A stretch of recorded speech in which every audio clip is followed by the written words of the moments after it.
All right, looking at some things for orange-colored sky.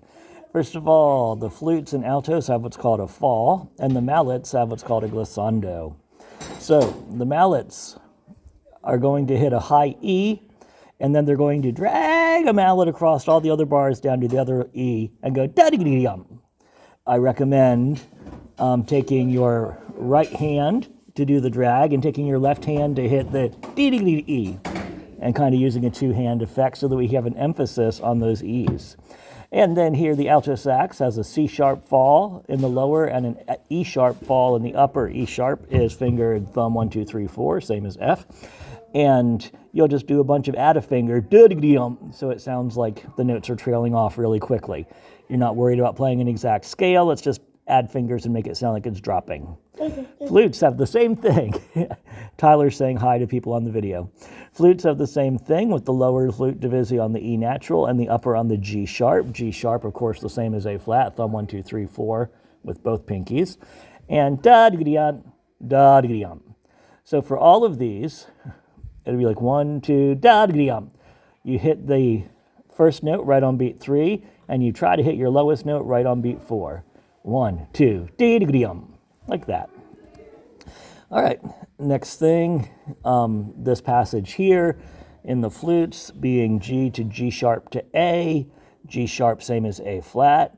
Clarinets, this passage here, B natural to A flat to G. A flat is the same as G sharp, so that's all 6 with the upper inside pinky.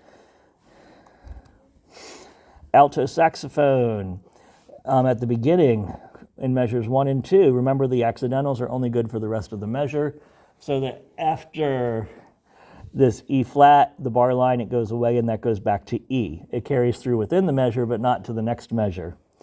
So the alto top would be A, B, B, D, and the alto bottom would be F sharp, E flat, E, G sharp. Clarinets, similar concept. Here's a B flat, bar line cancels that B flat. So now the low clarinet is F, F, E, and the high clarinet is A, B natural, B natural. Remember, B natural is above the break, both thumbs, all 6, both pinkies. Flutes, a note we don't see very often in middle school, is the C flat. C flat is the same as B natural, that's thumb 1 with the far pinky. I would recommend all flutes label that at measure 31. And clarinets at 7. This measure here, the F follows through for the rest of the measure, but it doesn't affect what comes before it. So at measure 7, that starts on an F sharp. It's F sharp, F natural, E natural, E flat. When you have an accidental on a divisi, the accidental always carries the notes it's in front of. So that is not a C sharp, that's a regular C, but that is a G sharp. Accidental does not apply to all the notes, just the one it's in front of. Tenor saxophone in your measure 5, you go from rest A sharp, B, and A sharp is the same as B flat, 1, 2, bottom side. And those are all the notes that I needed to go over before we try orange-colored sky.